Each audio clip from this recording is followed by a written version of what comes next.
Welcome to the Healthier Tech Podcast, the show about building a healthier relationship with modern technology. Now here are your hosts, R. Blank and Stephanie Warner.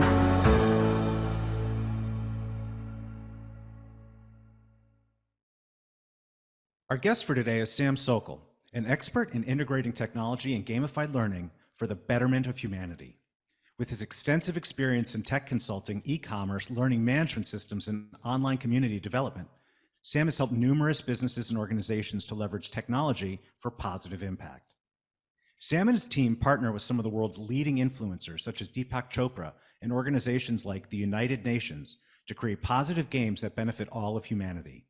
Through their work, they have helped entrepreneurs and high-performance teams to achieve their full potential by using gamified learning techniques.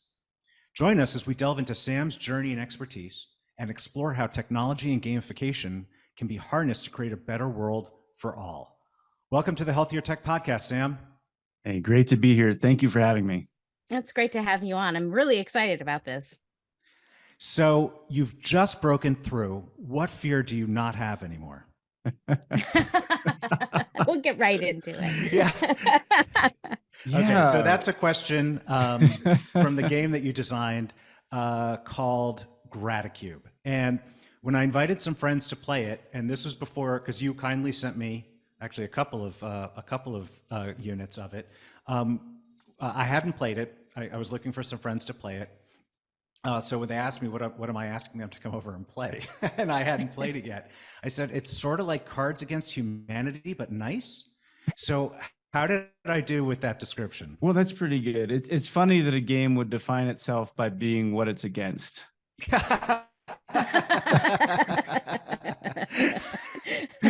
Right. So if we imagine being for something, could we be for humanity? And what would that be? Right. So if we had a game for humanity, what would that look like? And how could we include more people in that conversation? That's cool. That's actually so much simpler than my Cards for Humanity. So what's unique about this game? Well, I shared with you a little bit before about my experience at Burning Man being silent for a week. And I learned a lot by being silent. One was I'd never stopped speaking. You know, some people take a fast from food. They'll stop eating for a little while. Mm-hmm. And otherwise, it's an unbroken chain of eating and eating and eating and eating and eating. And so I thought the same for my mind and my body. I was like, wow, what if I stop speaking? I've never done that, not voluntarily for a week. And so there are aspects of the game that have listening as an embedded quality. And what I noticed at the Burning Man event was that people would interrupt like it was a sport. Like, I don't mean interrupt, but like that was a premeditated interruption. What do you? Yeah. Yes, you did. Anytime a sentence is structured that way, it means they want to do exactly what they're saying they don't want to do. Yeah, I love you, but and you're like, oh, here you go. This one part. Just this one part, you. Yeah, so that was kind of what motivated me to bring this to other people. Like, I know people aren't going to go to the desert and choose to be silent for a week in a crazy environment, but maybe they'd be willing to listen a little bit better. Maybe they'd be willing to offer cards of curiosity as opposed to just anything that comes to mind. And so the sense of Gratitude is that it holds a certain kind of space. Even if you're not a really skilled facilitator, and you don't have to be, the game itself can facilitate this kind of shared space of listening, curiosity, and gratitude. Well, that's really great. How did you come up with this game? How did you devise it and structure it? Well, when I was there at the Burn, I thought, well, I still want to be part of the conversation. I don't want to be a spectacle. So I didn't have a sign around my neck, but I did have a card for each day. And the card had a question, so I could enter into a conversation without my voice. And some of those cards were great, and some of them didn't land terribly well. And you've got to imagine people in the environment. I mean, if it's 2 a.m. and people are on drugs at a concert, they may not really care. And maybe that's when they care the most. That's maybe when they're getting really deep and thinking about the stars and our place in the universe. So time of day is really interesting, the kinds of cards, the kinds of questions, and then that randomizer. So those were some of the things that brought in. And then I would sit in meditation and sometimes just get these downloads. I had one where 29 question cards, just boom, one after another, just came to me, and I wrote them down. And I played with friends and said, hey, what do you think of this? How might you think of answering this? And so there was a certain formula that would be, hey, is this fun? Is it interesting? Is it creative? Does it allow us to connect and go a little deeper? Some of the cards are a little bit off the reservation. So like, oh, I don't know how I would answer that. Cool. And there's this moment of reflection. And that's part of it, is like, these aren't meant to be questions that back you into a corner. Some icebreakers are like that. I wouldn't call this just an icebreaker. Some things like, hey, tell me when you last cried. And you're like, I just met you. So really, do we want to go there just yet? I don't know, maybe in a while. But it is a rapid accelerator, and people will decide how deep they want to go. So maybe you're like, okay, cool, I'll dip my toe in. Or, hey, I don't mind, I'll jump in the pool. Or you're like, let's go to the ocean. Let's get in that deep dive, deep explorer, and see what's down in the Mariana Trench, whatever. So you choose how far, and it's everything's an invitation. So it's not meant as anything aggressive. It's like, if you want, cool. If not, discard it or pick another card. And then one more element of that is no rules, spelled KNOW, rules. And basically, some people like a lot of structure, some people don't. Some people are like, hey, I want to make my own rules up. And everyone's like, oh, tell me exactly how to play this. I don't want to mess it up. I like how you were explaining this in terms of you find the depth that's comfortable for you. And in the first time I played it, we started out, I would say, very shallow. We were all a little hesitant about what does this mean. But I mean, we're all friends, and we gradually got more comfortable. We gradually had a couple more drinks, which I would say sort of lubricated the experience. And then we were getting deeper and deeper. And by the end, it really felt phenomenal that day. It really was a wonderful experience. The game took, again, like you say, you play it as long as you want to play it, but we played through the whole deck. So that took a few hours. Wow. But then we ended up hanging out for like 8 more hours after that, had a barbecue. Well, yeah, by that time you were best friends. You knew. Yeah, no, we already were. but it just turned into a wonderful day, and it was a wonderful experience. A little bit before going on, just so people understand the basic construct, and your URL is gratacube.game, and we'll put that in the show notes and say it again at the end. But if people want to learn more about it, they should go there. There's a bunch of these story cards, and each turn, and there's 2 dice, which I'll hold up here for anyone who's watching on YouTube. One is a big, I don't know that shape. Is that a dodecahedron? Yes, it is. Yeah, dodecahedron, and one's a cube. And the dodecahedron has emotions, and the cube has a time.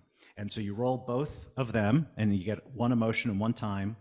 And then you pull a story card, and the story card will be, well, like I opened up with Sam. You've just broken through. What fear do you not have anymore? And then you figure out how you want to answer it by relating it. Like, let's say I rolled the emotion of desire and always. So I would kind of use those to sort of frame what, me picking the story and maybe the perspective through which I tell the story. And then everyone there just sits and listens. On some cards, it asks everyone to participate and so forth. One rule I say we easily broke, we had no chance of following. You have these curiosity cards. So if I answer something that people have questions about, they're allowed to give me a curiosity card with a specific follow-up. And we didn't do that. We just interrupted. And that will not surprise Stephanie in the slightest. Nope, I unneeded to laugh. and it took a couple of turns, because even as I explain it, it felt like I wasn't explaining it maybe as easily as I could, but it took a couple of turns, and then we really got into it. So that's the basic game mechanism. And like Sam was saying, there are no winners, there are no losers, there is no score. The rules are entirely optional. It's really just an exercise, like you say, a facilitator in creating human connection, which even with your friends is something that can be hard to find at times. Was that how well did I do, Sam? Fantastic. No, I think you described it really, really well. And it's funny because when you're with your friends, you talked about playing with your best friends and having 8 more hours. It's like, oh, this is such a great way to warm up that scenario together. We come out of, it's kind of funny because when you first start talking to someone about this kind of experience, they're living in, this is my experience, that they're living in their heads. We live in a Western culture, most of us, I don't know who's listening to this podcast, where they might be in the world, but an industrialized society, a Western, like very technology driven. And so we're very much in our heads a lot. And to get into our hearts takes a moment. And sometimes it takes tools to get there. And so these tools allow us to ask different kind of questions. These are not everyday kind of questions you might ask somebody. And yet someone could share something that's commonplace every day with you, or maybe you haven't thought about this in 10 years, or maybe it's on your mind all the time and nobody ever asks you that question to dive in.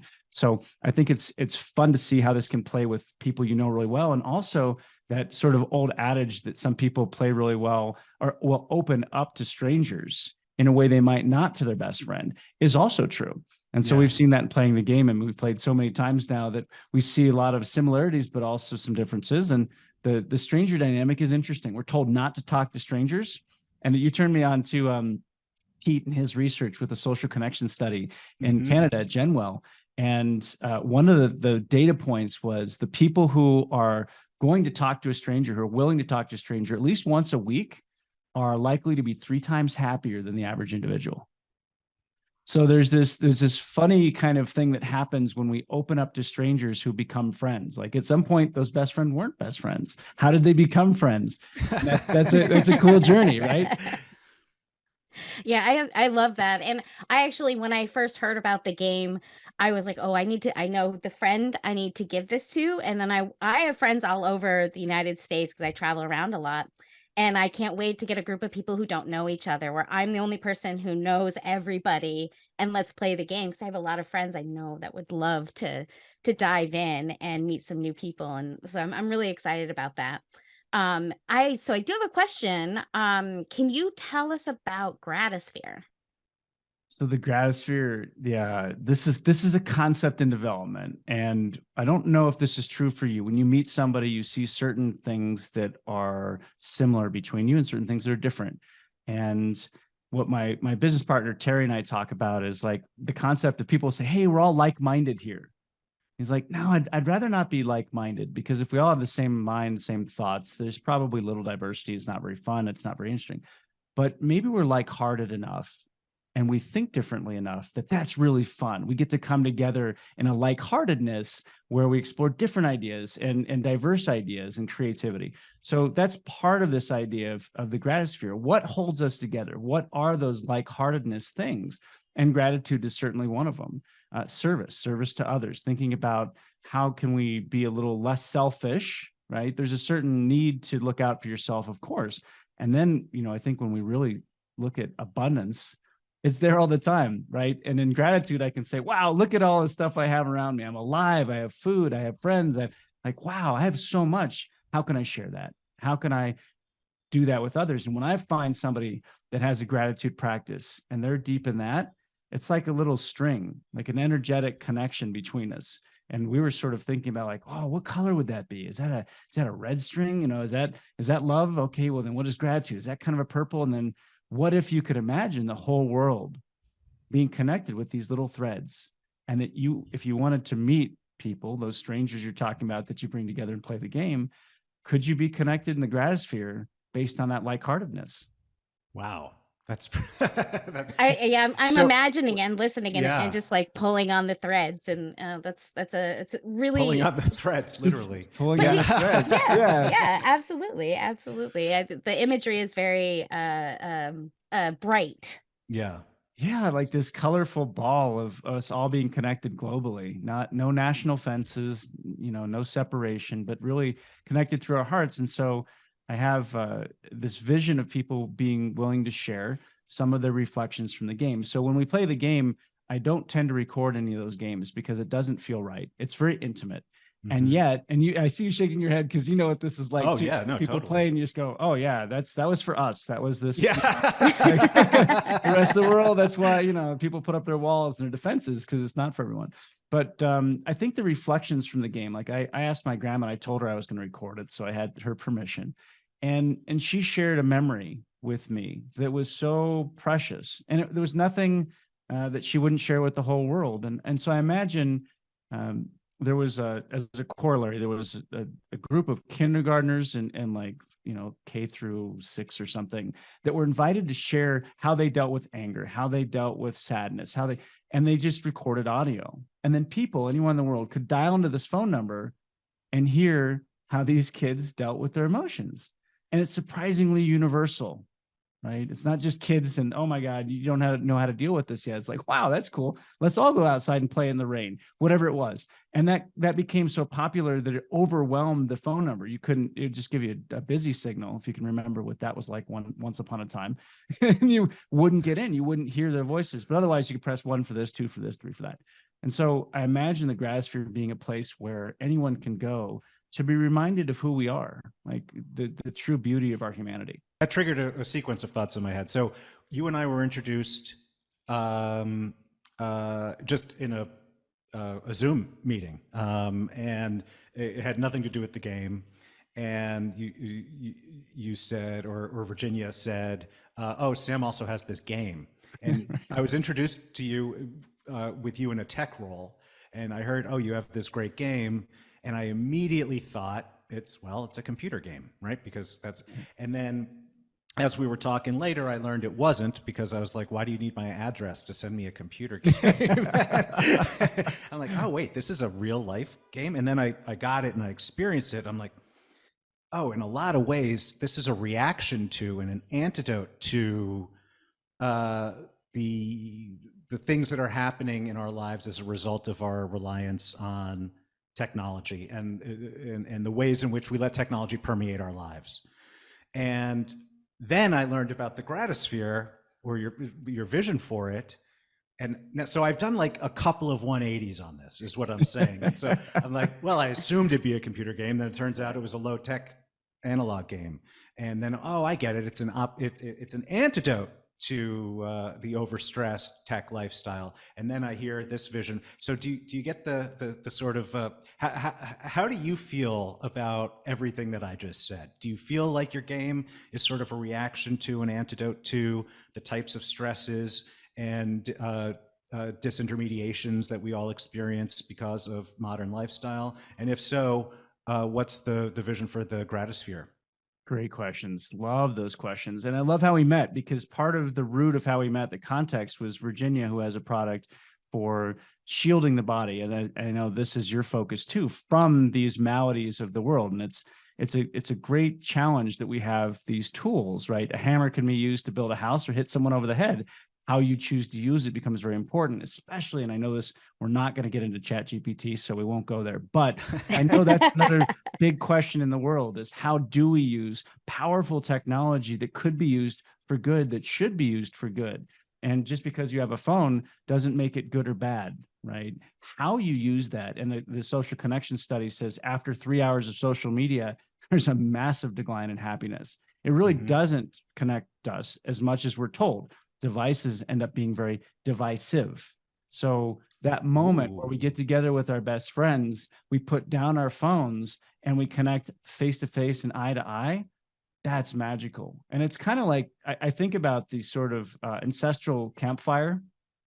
You know, we can all imagine sitting at the campfire with our ancestors thousands of years ago and just telling stories and being with each other. And there's that warmth of the fire, and there's something so special about that moment of circling to be together and sharing that in one space. So yes, I see it as an antidote to a lot of the maladies of the world, while also playing with and having the leverage so that somebody can experience the beauty. For example, in the back of the card, when you scan it, you can social share in the future. We're working on the Gratosphere because it's very much a thing, like, as much as there are QR codes, when I watch people play the game, they don't pull out their phones. And I love that. I love that people are so in tune.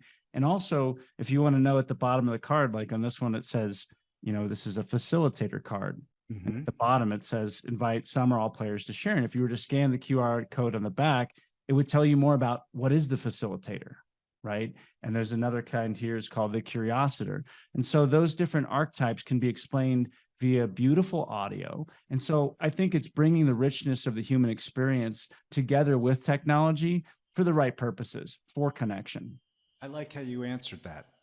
So thank you. So yeah, let's show everyone what this is. Let's do it. Let's play here. There was actually a rule for that we don't have to follow for who goes first. I forget who it is. See, he's gotten this no rules down really, really well.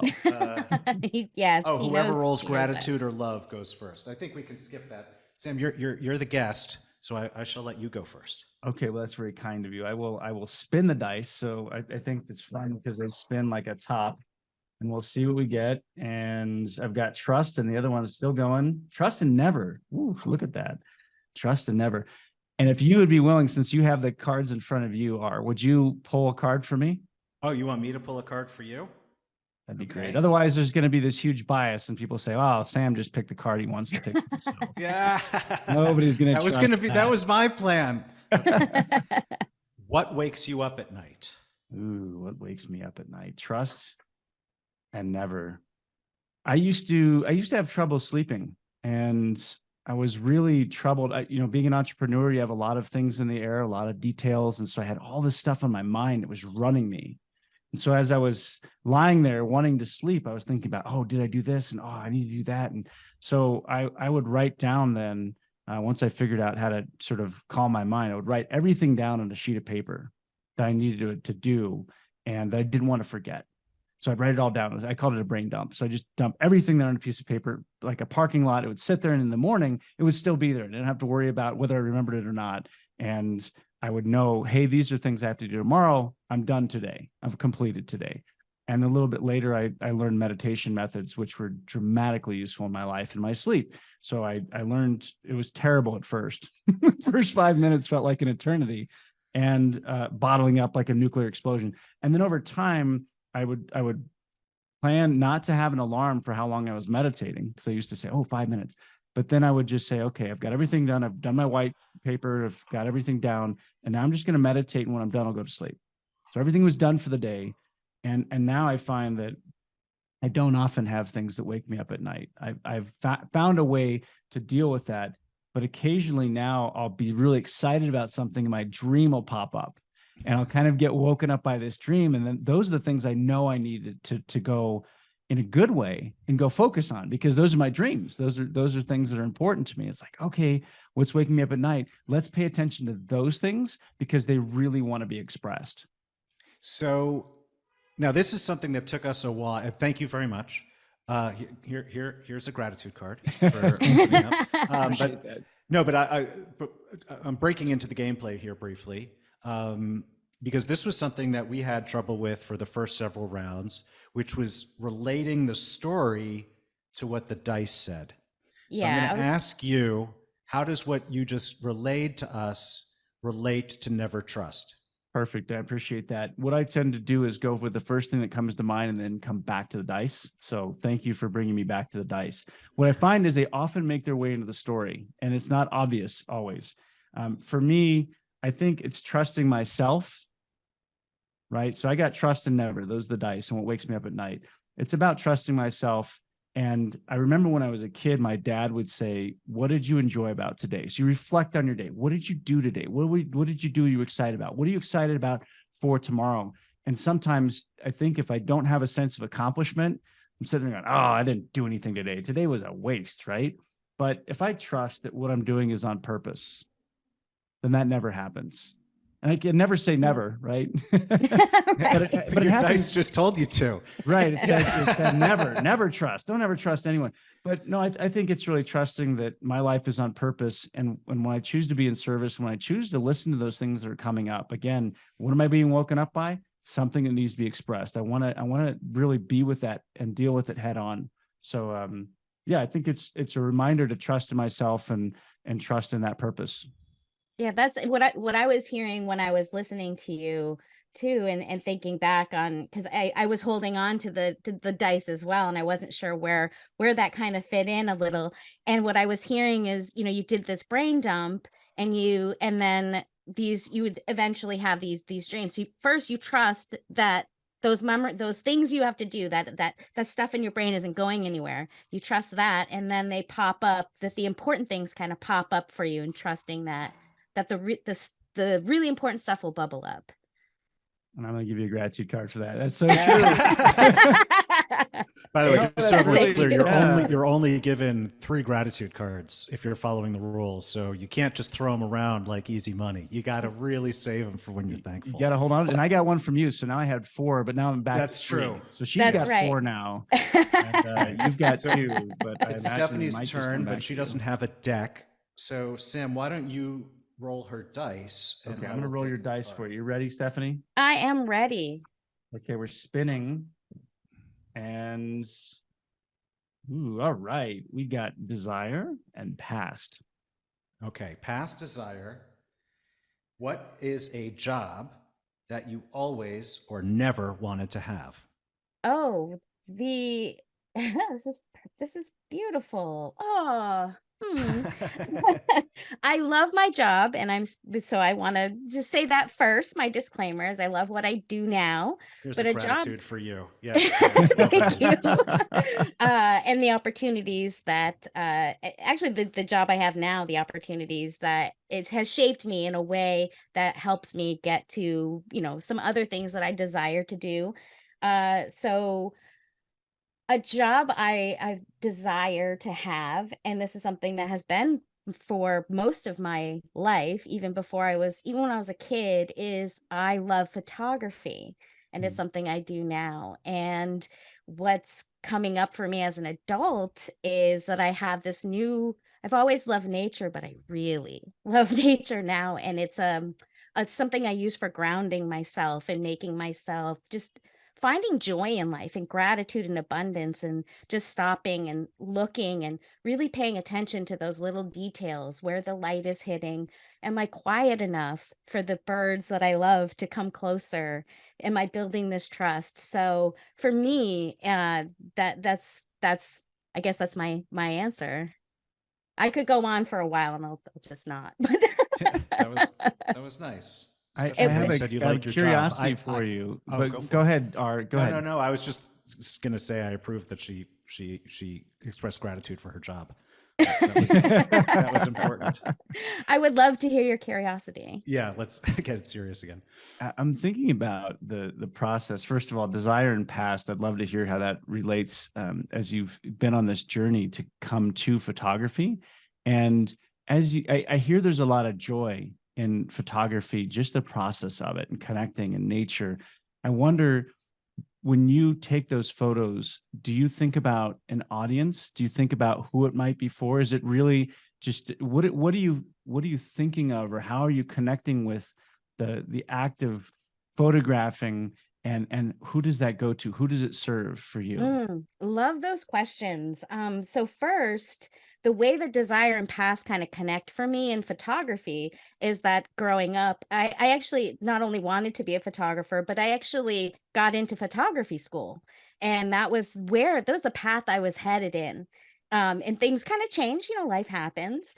And kind of fast forward to now, when I take these pictures, one of the things that drives me is this and the thing that I take so much joy out of is sharing it with people. It's sharing it with, so it started with just my friends and my family, and now it's kind of growing to people that I don't even know. And what I love about it, what brings me so much joy, is when somebody messages me or comments and says, I didn't know what that was before, and I saw it the other day and I told my wife. Like, that has happened where people are like, I didn't know what this thing was, and now I see it.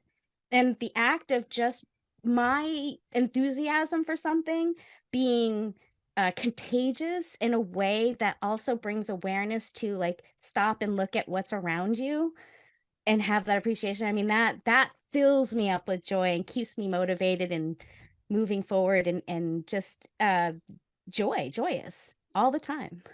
That was a great answer. And also you left out that you got a photo on the front page of the newspaper. I did.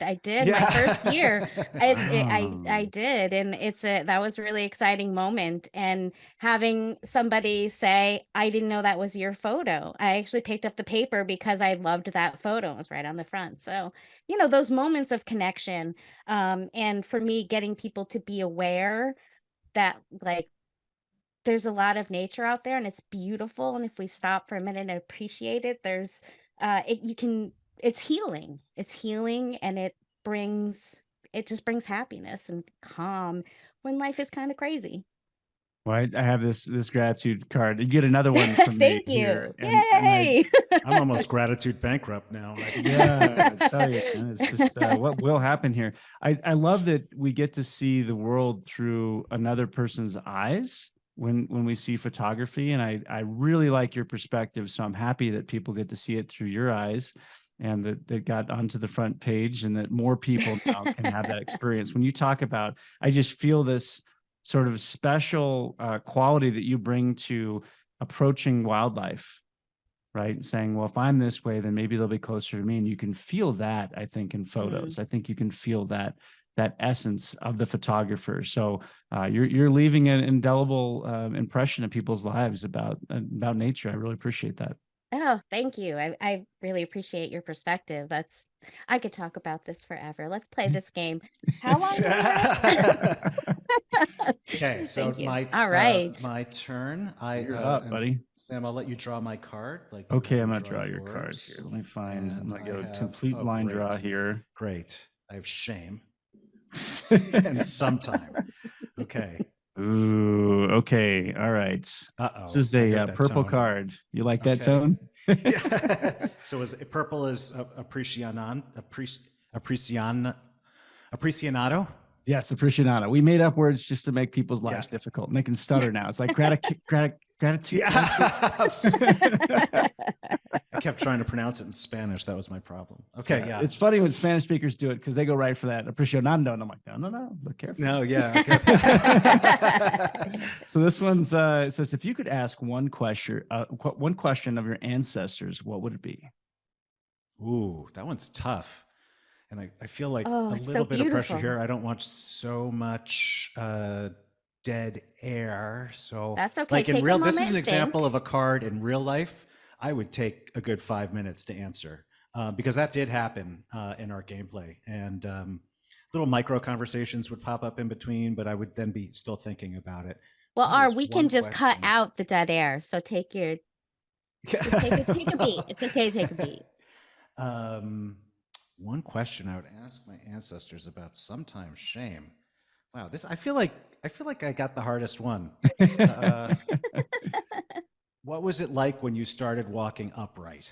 Ooh. Ooh. Yeah. So I went back pretty far. What language would you have to ask them in? What? What language would you have to ask them in? I think signs, some sort of sign language. How would you pantomime that? How would you?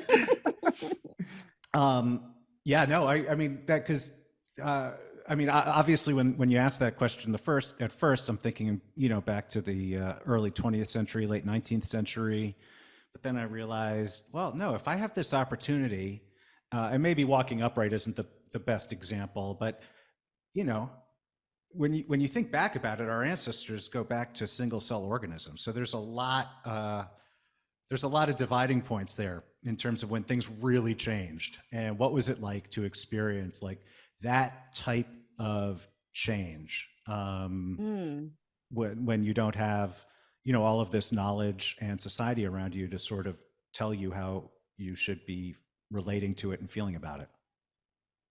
Right. And then the next generation, when the mother's like, okay, upright, come on, no slouching. Kids these days, they all stand up straight. Yeah. I also see the metaphor, though, also, in that question, like, to stand upright, what does that mean? That transition, it is change. What maybe there's a moment where all you're considering is what's on the ground. And then at some point you look up at the stars and you go, wow, what is our place in this universe? Yeah, exactly. Yeah. Any of these changes that you could pull out, along the evolutionary chain, there's so many of them that are so mind-blowingly I had a professor in college once who once asked, do you realize, and I'm going to mess it up, but do you realize the level of comprehension that had to happen for the first entity to look at 3 rocks and 3 berries and see the same shared 3-ness of those things? And it was like totally mind-blowing at the moment. Again, I don't think I did it justice, but you start realizing there are all these moments in history going back literally billions of years, where things like that were happening, but no one was there to Instagram it, so we don't know exactly how they felt about it, or if they could do the duck lips while it was happening. Yeah. Well, Yeah, go ahead. No, go ahead.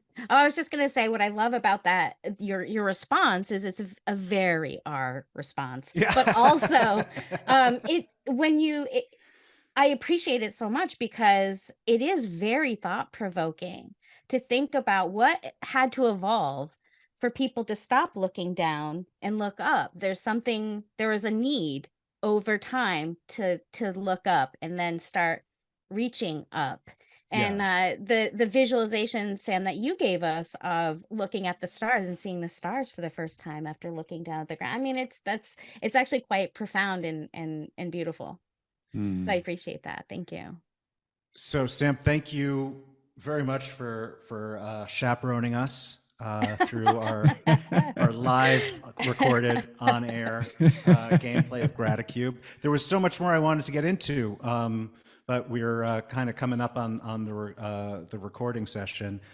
So I think one thing I just want to make sure, where is it you would like people to connect with you? We mentioned there's the website gratitude.game, and we'll have that in the show notes. Is there anywhere else that you would like people to connect with you?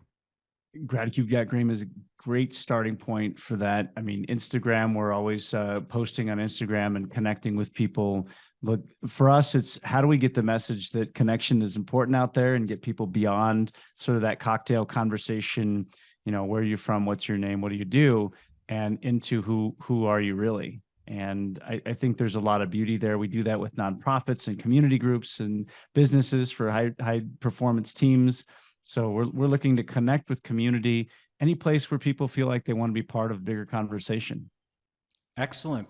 Well, Sam, thank you so much for being so generous with your time and coming on to the Healthier Tech podcast and sharing this experience with all of us. And congratulations. I mean, I should say also, because I don't think I commented on it, the production quality of your game is phenomenal. So the game design totally aside, I mean, these dice are gorgeous. The box it comes in is phenomenal.